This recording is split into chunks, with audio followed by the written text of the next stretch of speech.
Hello, gentlemen. How are we? Here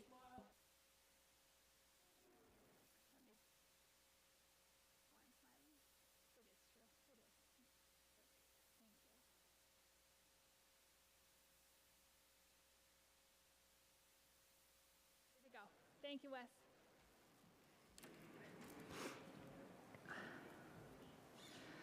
Good evening, everybody. Go ahead and call today's meeting of Monday, February 13th of the Braintree School Building Committee to order. The time is 5:05 p.m. And we'll start with a roll call. Mr. Allville? Mr. Devon? Here. Chairwoman Fisk-Eager? Here. Counselor Hume is not available to make it. The mayor will be joining us shortly. Superintendent Lee? Here.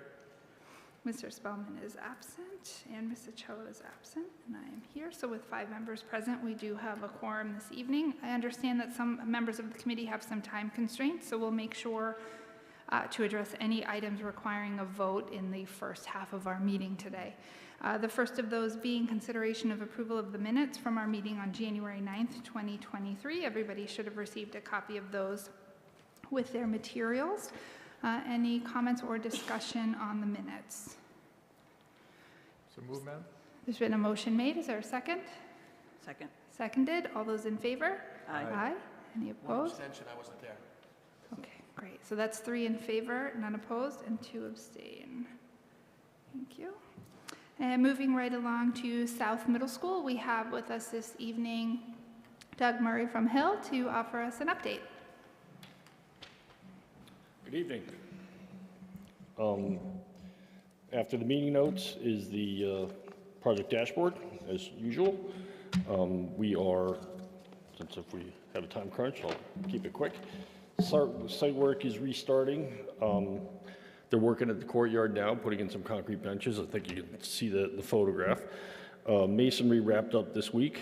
The windows are going in. They're probably about 60-65%. Ceramic tile has started on the second floor, in the corridors and toilets.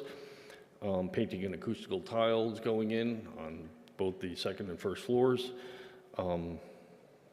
Ground floor drywall should start this week. We're done with MEP down in the locker room area. In terms of schedule, as we've discussed before, the electrical is pretty much our major concern at this point. I will address the IT portion in a few minutes. But right now, we have the main switchboard still on schedule to be shipped in May, be here by on or about June 1st. The emergency switchboard is still looking at the end of June, but we will have permanent power in place to run all the systems. The 2 panels that we had spoken about being delivered in the middle of July have been advanced by 6 weeks. We did pay a premium for that work. It was $13,000, but for the 5 weeks, we thought it was a good idea to get that out of July.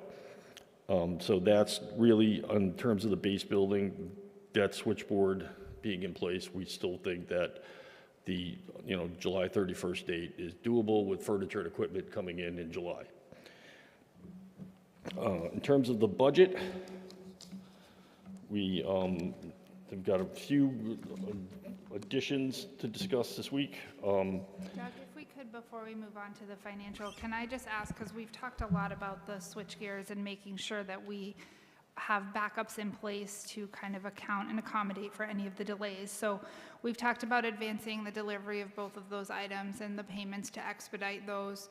If we're expecting delivery or shipment in May of the first larger of the 2, what is the plan, or is there a plan? I think we've talked about this a little bit before, if for some reason that shipment is delayed, to make sure that we stay on schedule to open in the fall. Well, if that panel is delayed, obviously we've got the buffer we're building in. We've built in that buffer of a month, essentially a month and a half, is what we're looking on the main switchboard.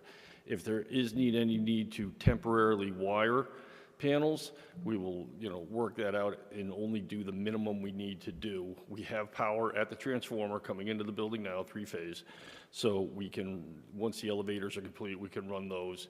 The other temporary power, we can feed anything. The problem is going to be, we're going to have, we commission the building after people are in it, things like that. It's going to be getting those emergency systems up and running, which we should be able to do because those will be able to pull power from the the transformer, and we will be able to, the emergency, or the fire pump feeds off the transformer before going through the switchboard. So that's the plan now. We've been able, because of the advancement of the 2 panels from July, we think we're in good shape. We did get a delivery of equipment this week, and things seem to be going well. Thank you. Mr. Devon, certainly. Okay, so we know that there's a little bit of a, shall we say, crunch as far as the window. Are we prepared to go to overtime or 2 shifts to be able to make up for that labor-wise? Yeah, we have discussed it with them, Saturday work, additional work to get wired. They're projecting it was be about 3 weeks to wire the panels once they're in. So the moving the emergency switchboard, that's a less complicated installation than the main switchboard. So we hope that will go quicker, and they've allowed it about a week, week and a half to do that under the normal schedule. Obviously, if we need to accelerate, we will. Okay, Thank you. thank you. Okay. Does anybody have any other questions on the update before we move to financials? Okay, great. Thank you, Doug. Okay, in terms of contingency, right now, we do have some modifications to discuss tonight. As it stands on the dashboard now, we have 3.3 million left in hard cost and 1.219 in the soft cost. Flipping over, the next item is the change order, which we are asking for approval tonight in an amount of $107,175. And again, that's for a bunch of things, mostly related to coordinating structural steel with masonry, adding some steel supports for masonry that was shown on the second floor that wasn't picked up. We had a grading clarification, that was number 81, to repitch the pavement outside the kitchen and service entries, to try to pitch that a little further away from the building. When we got out there and saw how the conditions were really going to work in the field, the drawings probably didn't pitch enough away, and so we ended up adding two drainage structures. One is just a surface drainage structure, and the second one will actually tie into the underground drainage. There was 94 is the removal of the contaminated soil that we had addressed before in the east parking lot. The soil there was not structurally sound to take the new parking lot, that's why the original parking lot failed. And so unfortunately it was contaminated material and had to leave and go to a facility down in Hanson. Then the expedited panels for about $13,000, and then deletion of the classroom podiums, we got a credit of $13,219. I'll discuss that in a few minutes. And the radiant panel angle is, we have radiant panels along the perimeter of the building because of just an omission in the project. The angle that supports the panel and trims out the edge wasn't included. It was a discrepancy between what was shown on the mechanical and what was shown on the architectural ceiling plans. And so that would be $107,175. I'll wrap up those at the end. We've got a couple of other things to discuss. Does anybody have any questions for Doug on the change order? Mr. Devon? I don't. It's a shame that when we went to attack that east parking lot, that in removing it, that was, what, old asphalt from the 1950s? Yep. And other materials. It's a shame we had to suffer that, but in the quest to try and, shall we say, upgrade the entire campus, it's something that has to be done. Thank you, Madam Chair. Anybody else have any questions on the financials? Okay, so we would be looking for this evening a motion to approve a change order in the amount of $107,175. It's been a motion made. Is there a second? Second. All those in favor? Aye. Any opposed? Great, that is unanimous. Thank you. Okay. The next item is good news from the MSBA. As you know, the MSBA reviews all our change orders that we go through, and in the next package, part of the package, you'll see the letter from the MSBA as well as the summary of change orders 1 through 4. The MSBA has approved $147,000 of changes, or $145,727 of the changes that they will allow to come out of their portion of the contingency. I think, as everyone said during the design process, as well as we reiterated during construction, that's, I don't want to call it found money, but we don't expect the state to pick up changes. And so we think that whenever a change order is processed, it's going to be coming out of the town's contingency. In this case, they have deemed that the $145,000 was things that they would have paid for initially had it been in the budget. And you remember, the design team went through value engineering, and the project team, value engineered to get us to this point where we had that money available. And so of that number, their original eligibility was $691,814. So we've spent 145 of that, leaving some 519,000, I think. It's in pink on this sheet here. I'm sorry, it's the white line, number 17, $546,000 left in contingency from the state that they could, when we submit more change orders, they could deem those reimbursable as well. That's great. So remember that 145,000 as we go forward.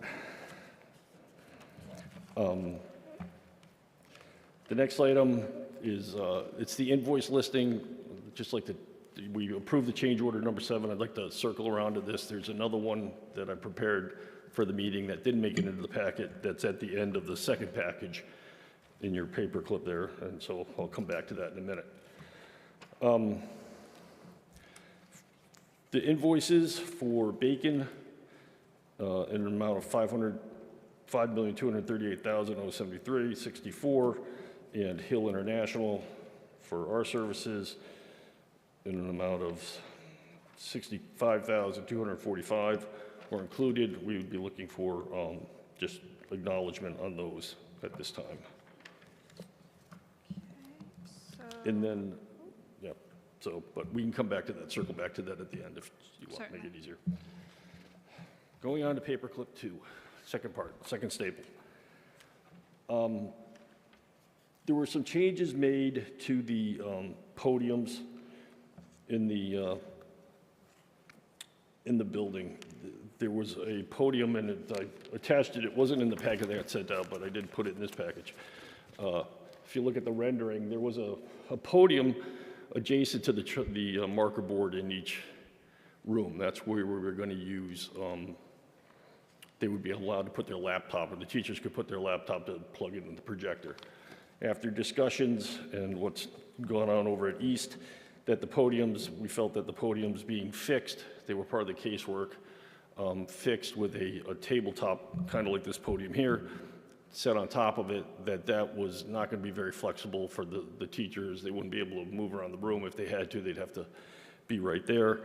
So what we ended up doing was we deleted the podiums, which we got the credit for to begin with, the casework podiums. We deleted this little thing that went on top, and we have substituted a movable table, which is the first page of that.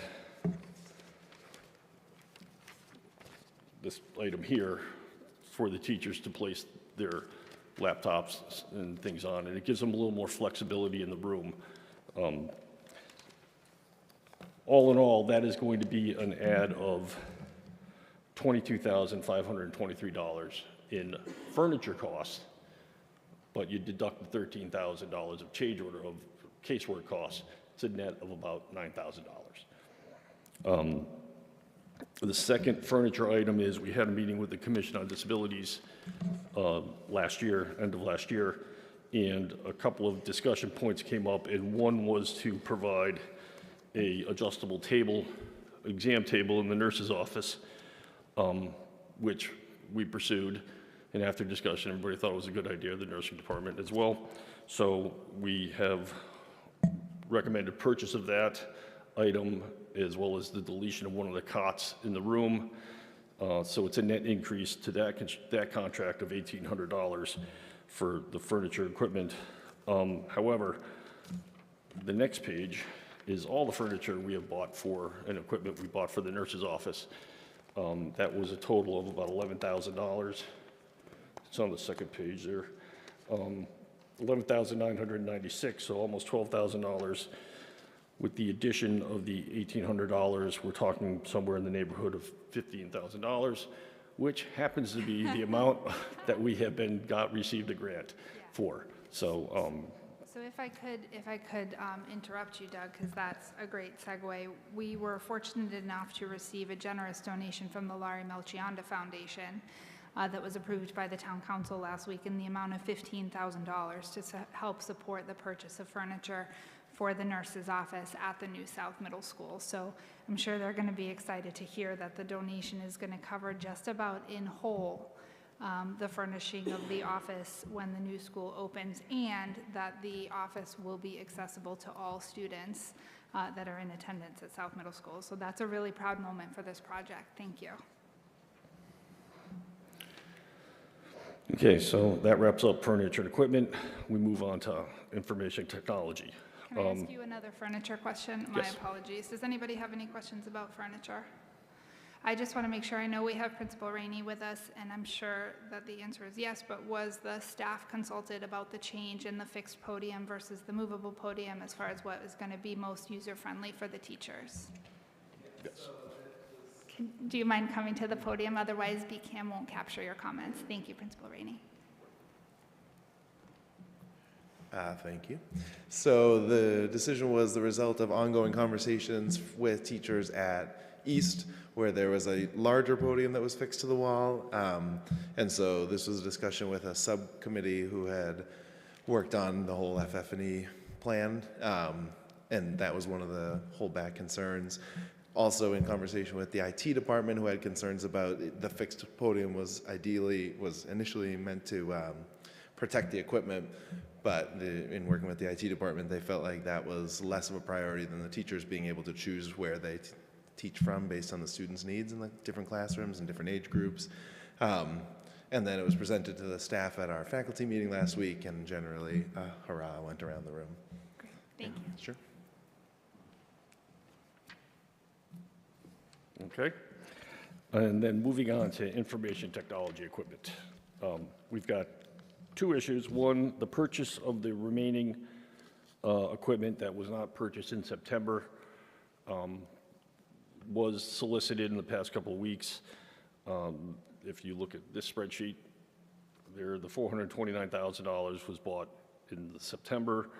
I'm going to circle around to that in a minute.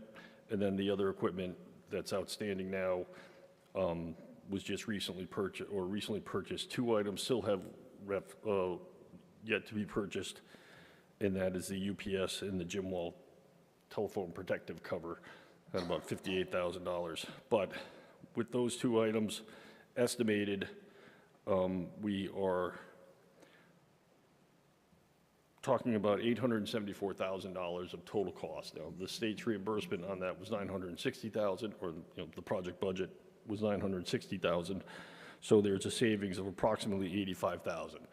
Tonight, in order to keep that moving, we'd be looking for approval of the rest of that contract, the rest of those costs to get to the total value of, the $874,000.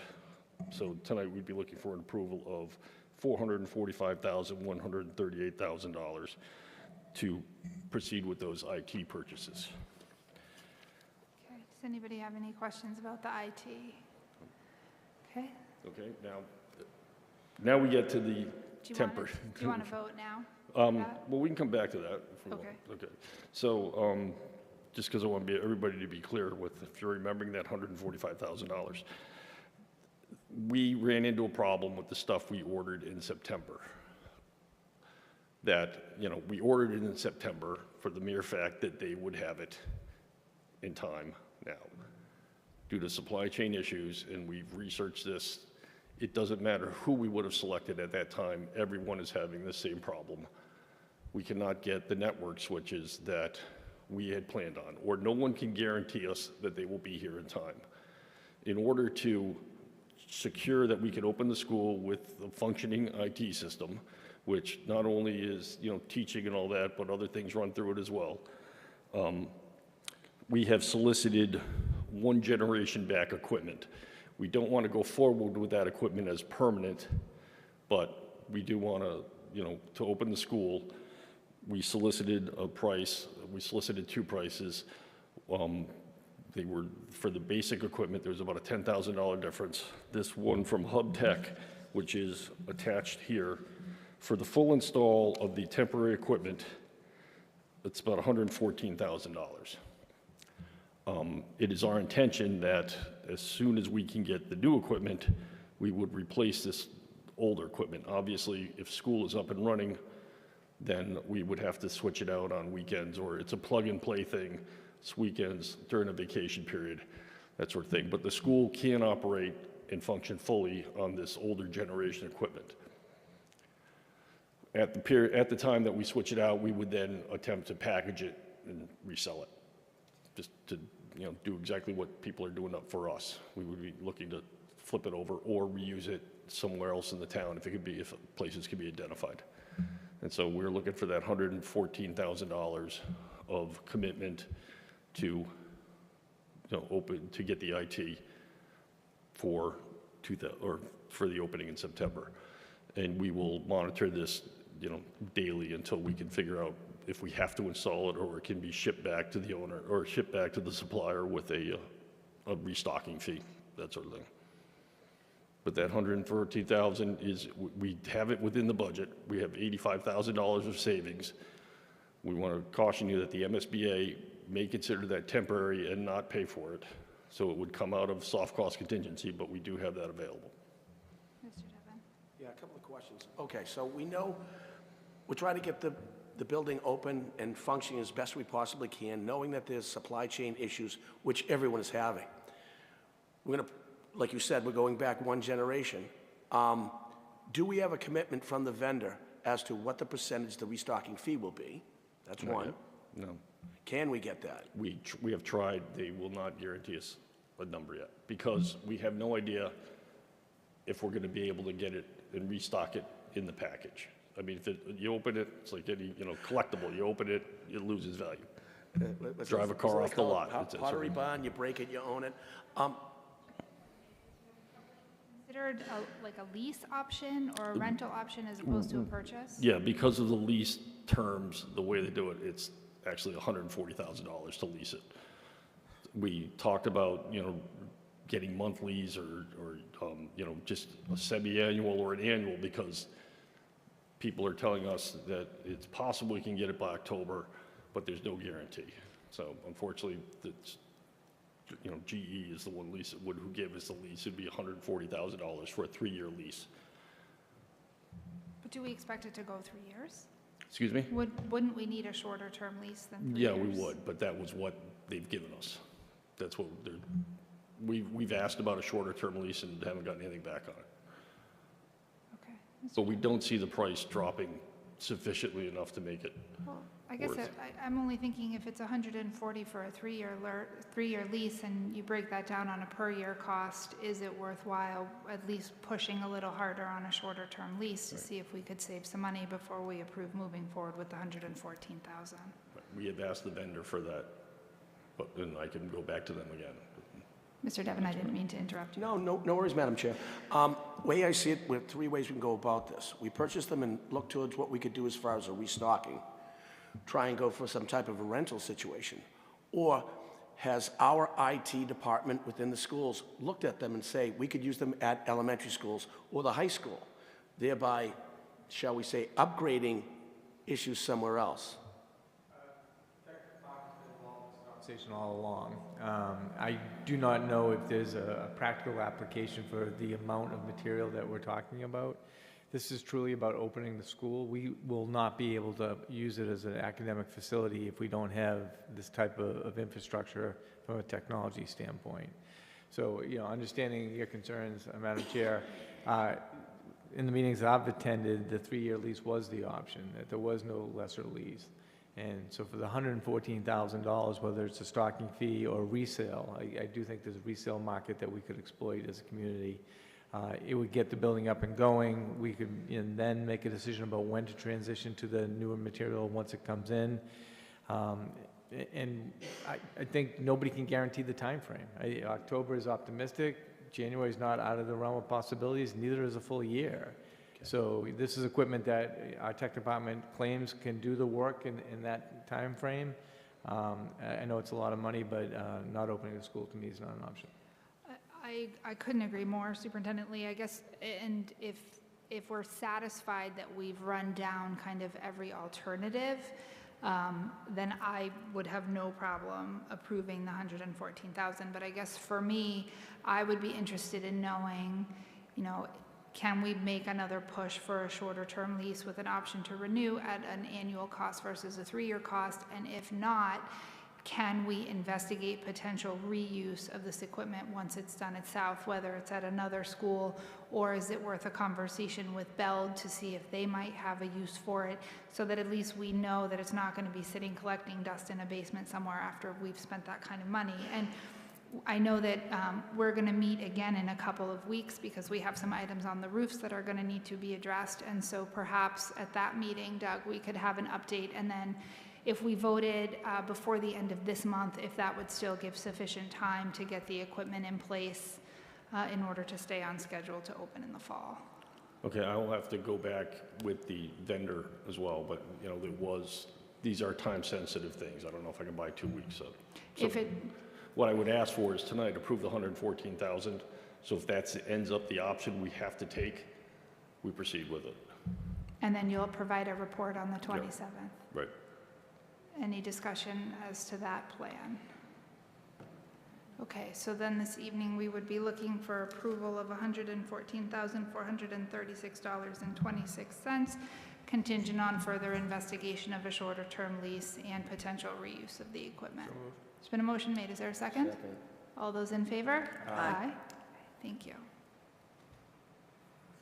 And then I would be asking for the approval for the IT purchases of $444,138, unless you did that and I blanked. Been a motion made. Is there a second? Second. Second. All those in favor? Aye. Any opposed? Okay, thank you. Okay.